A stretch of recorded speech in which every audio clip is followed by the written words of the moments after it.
So, hello everyone. It's me, Charlene Duban. Dito ako ngayon sa farm namin. Sa Tulagan farm namin na 2.5 hectares. And ako magmana to someday. So, for today's vlog, itutur ko kayo sa aming 2.5 hectares na Tulagan farm namin, na ownership namin. And at the same time, ang aming 1/2 hectares. So, tara na.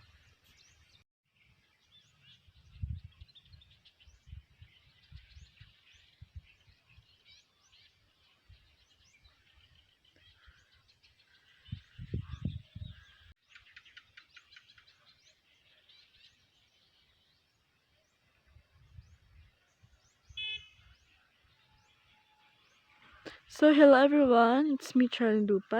Andito ako ngayon sa aming Tulagan Farm. We're in 2.5 hectares siya. So, dito na side, merong mga coconut trees and then cornfields. Tapos, wait lang. Yan. Merong coconuts. Oh my coconuts. Hanggang doon yung farm namin. Kasi, half of this is taniman ng singkamas. So, dito na side ay corn. And half of this is cornfield.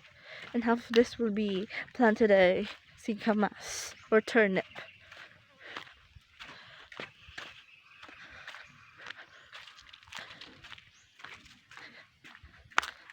So, for today's vlog, itutur ko kayo sa aming Tulagan farm na 2.5 hectares at sa aming 1/2 hectares sa may media farm. Mamaya, itutur ko kayo.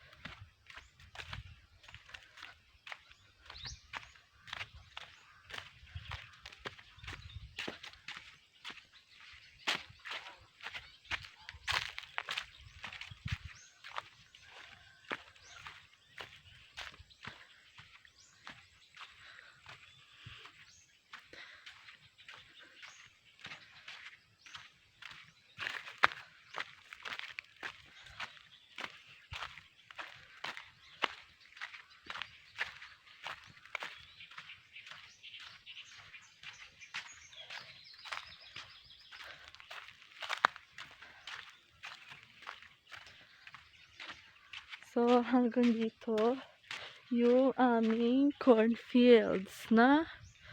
Tapos dito naman, half of this will be planted singkamas or turnip. Do you get me?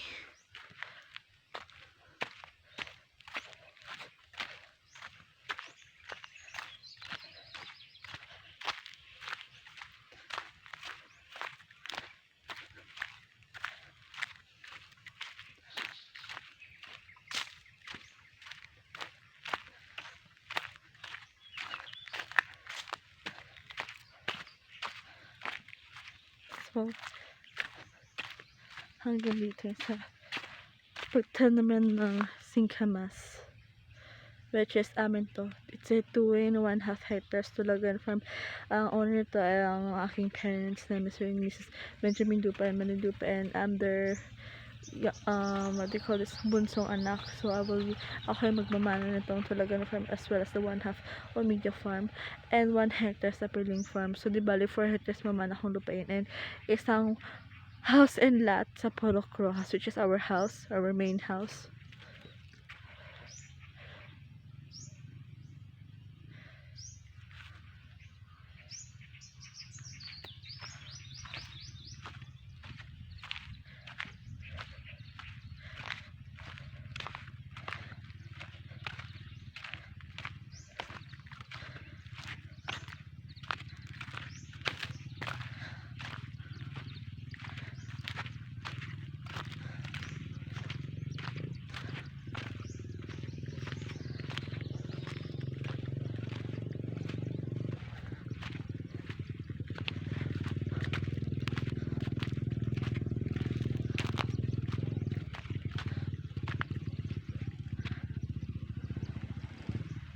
May coconut trees na mahaba doon hanggang doon at hanggang doon ng coconuts, which is owned by us, Dupa fan.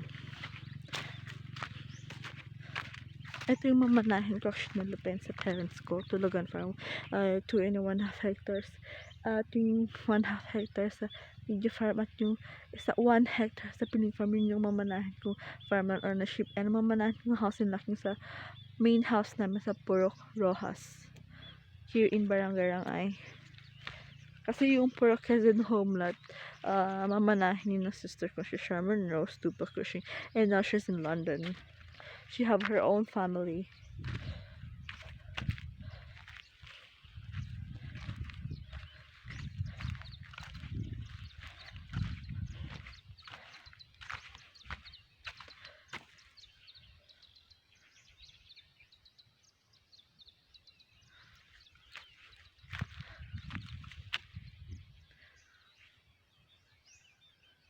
At pupunta naman tayo sa may 1/2 hectares or media farm doon.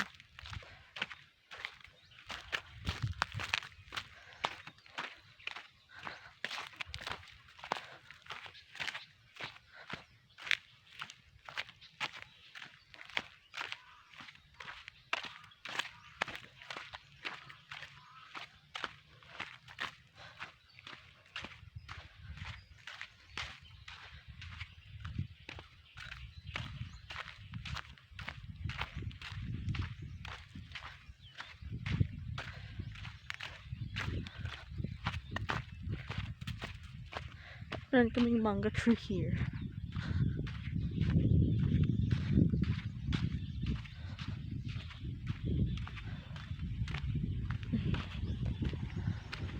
Yung manga tree and coconut trees.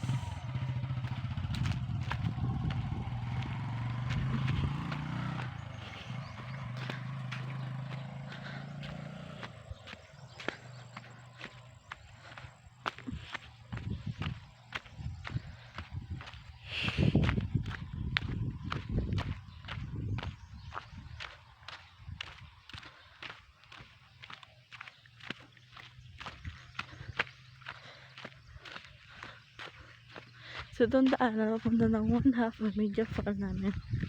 Kaming 1/2 hectares ng media farm. Ito ang daan para makapunta doon.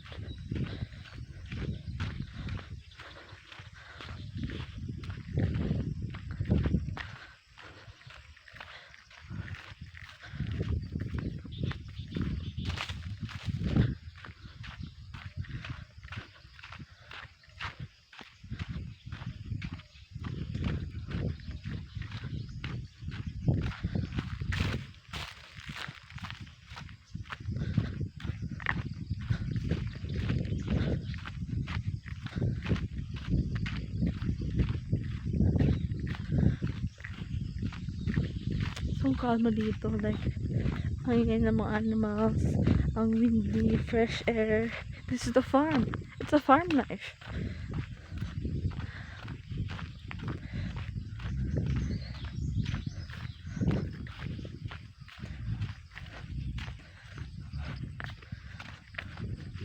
Hindi malapit na tayo sa media farm na 1/2 hectares.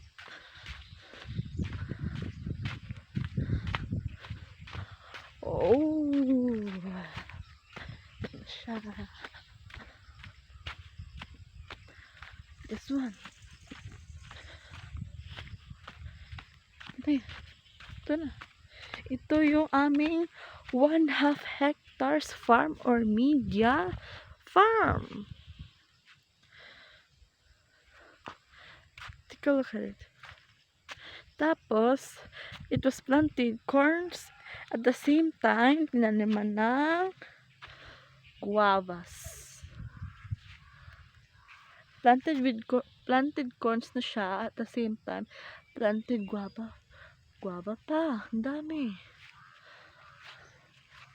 This is our 1/2 hectares farm or media farm ownership.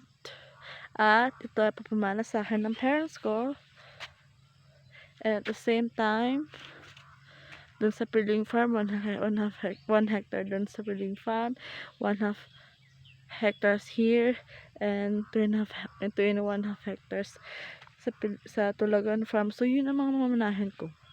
Ulitin ko, ang mamanahin ng lupain ay Tulagan Farm, 2 and 1/2 hectares, 1 hectare sa piling farm, and 1/2 hectares here in Media Farm. Pero, yung ate ko naman, siya muna sa Sandoval Farm na 3 hectares at Dairy Farm na 1 hectare at 1 hectare na sa piling farm. Tag-isa kami dun sa piling farm. Para maging fair.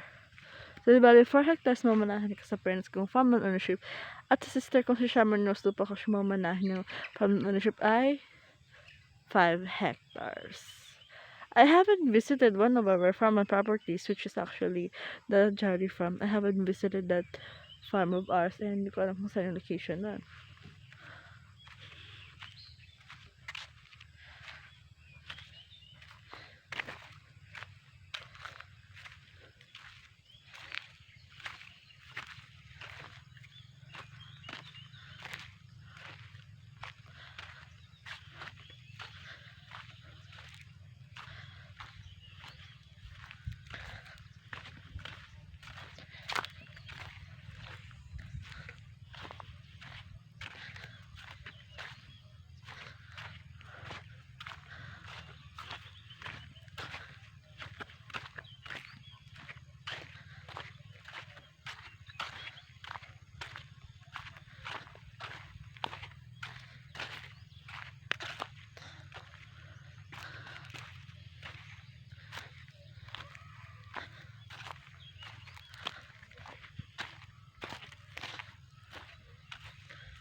Ang haba ng hectare na to. Hanggang dun pa sa dulo. It might be 1/2 hectares lang siya. Pero actually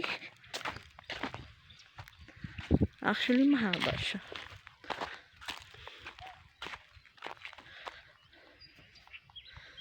Hanggang dun pa to.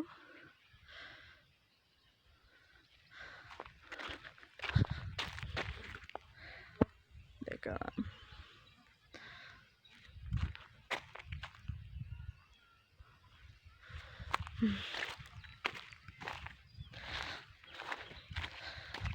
Sobrang haba. Hanggang dun pa talaga sa dulo. It might be 1/2 hectares lang itong lupa nito sa Media Farm. Pero actually, mahaba siya. Pahaba ang ganyang hectare. Like, puntahan pa natin hanggang sa pinakadulo nito. Tapos babalik tayo kaagad doon sa Tulagan Farm. Sa aking 2 in 1/2 hectares. Pagkatapos ito, babalik tayo dun sa 2 and 1/2 Tulagan Farm ownership ko. Na farmland ownership.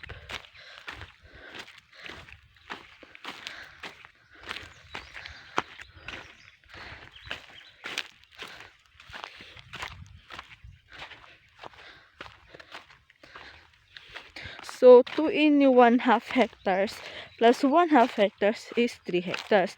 Plus 1 hectare naman is 4 hectares. So 4 hectares yung mamanahan ng lupain sa parents ko.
Doon tayo kanina, ngayon lalakad tayo papunta sa pinakadulo itong 1/2 hectares namin na lupain. May media farm ang tawag namin dito.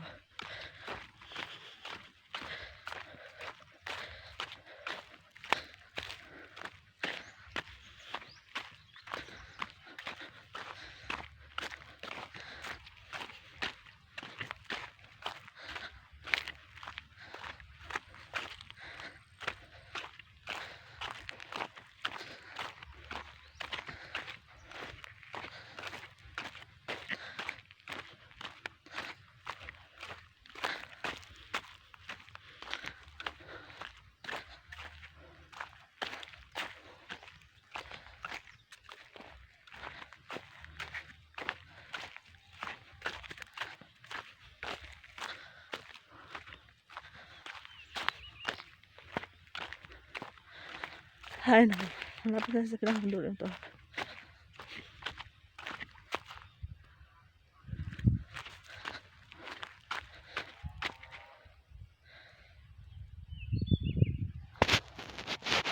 Ano to?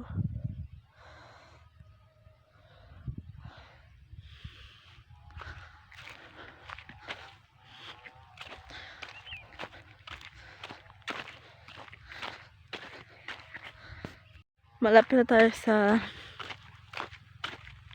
pinakadulo nito.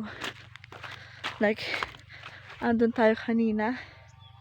Ngayon, pumunta sa pinakadulo nito. 1/2 hectares lupain namin. Grabe. Sobrang init. Nilalakad ako sa kainit para maka-vlog.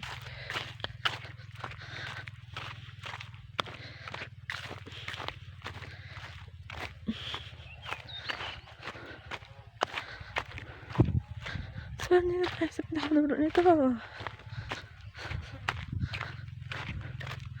Dito na tayo sa pinakadulo ng 1/2 hectares namin. I'm gonna take a rest in here. Talamig na naman na. Kasi, may coconut dito.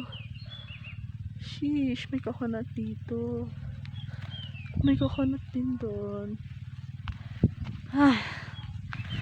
So, doon sa pinakadulo, andito tayo sa pinakadulo niya. Andito tayo sa pinakadulo doon. Papuntan dito, andito na tayo sa pinakadulo nito. 1/2 hectares namin. At sobrang init talaga.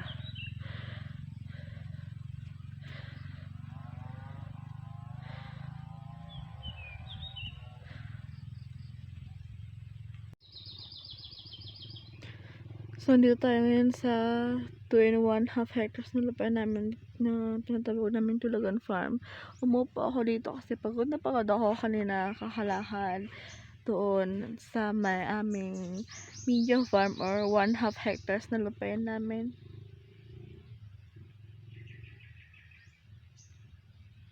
As you can see, it's windy in here. It means mahangin dito. At last ko dito ako sa ilalim ng mango tree at coconut tree. Nagpapahangin kasi pagod na pagod, kakalakad from dito kanina Tulagan Farm papuntang media farm, nakakapagod maglakad. Kaya umuupo na lang ako dito ngayon. I'm just chilling in this windy weather kasi napakamahangin dito talaga.